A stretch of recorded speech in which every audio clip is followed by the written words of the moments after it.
ভাই সাব রামদেব বাবা তো পুরোই পাল্টি খেয়ে গেল বলে মনে হচ্ছে। স্বাধীনতা দিবসের দিন এই রকম সত্যি কথা কেউ বলে, তাও আবার নিজেদের বিজেপি সরকারের বিরুদ্ধে।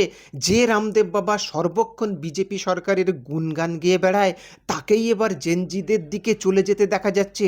শুধু জেনজি নয়, জেন আলফাদের স্কুলের সমস্যা নিয়ে আন্দোলনের কথাও বলছেন, সরকারি স্কুলের দুরবস্থার কথা বলছেন, যেখানে দেশের প্রধানমন্ত্রী 12 বছরে দেশ বুলেট ট্রেনের গতিতে এগোচ্ছে বলে প্রশংসায় ভরিয়ে দিচ্ছেন, সেখানে রামদেব বাবা উল্টো দিকে হেঁটে সরকারের শিক্ষা ব্যবস্থার বেহাল দশার কথা বলছেন। পেপার লিক বা প্রশ্নপত্র ফাঁস হয়ে যাওয়া নিয়ে সরকারকে দোষ দিচ্ছেন। ভাবা যায়। चारों तरफ देश में हंगामा है।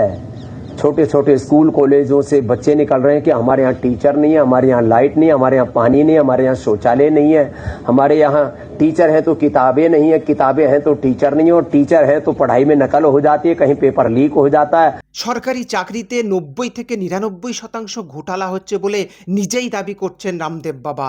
সরকারি চাকরির ইন্টারভিউতে নিজেদের বিচারধারার লোকজন, নিজেদের জাতি, ধর্ম, বর্ণের মানুষকে চাকরি দেওয়া হচ্ছে, আর বাকিদের ঠেলে ফেলে দেওয়া হচ্ছে বলে সরকারি সিস্টেমের বিরুদ্ধে ভয়ঙ্কর অভিযোগ এনেছেন।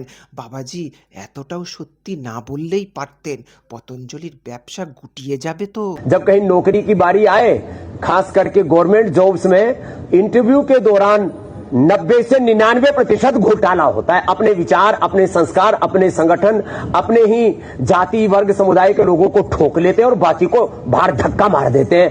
ये बहुत ही अपमानजनक है, ये लोकतंत्र के खिलाफ है, ये न्याय के भी खिलाफ है। কেন্দ্র সরকারকে বাবাজি সরাসরি সাবধান করছেন যে শুধরে যাও, নইলে দেশে আন্দোলন আরও বেশি হবে। বিজেপি সরকারের এতটা ঘনিষ্ঠ হওয়া সত্ত্বেও বাবাজি স্বীকার করে নিয়েছেন দেশে ঘাপলা তো হচ্ছেই। এই ঘাপলা ঠিক না হলে রামদেব বাবা নিজেই আন্দোলনে নামার হুঁশিয়ারি দিলেন নিজেদেরই বিজেপি সরকারের সিস্টেমের বিরুদ্ধে।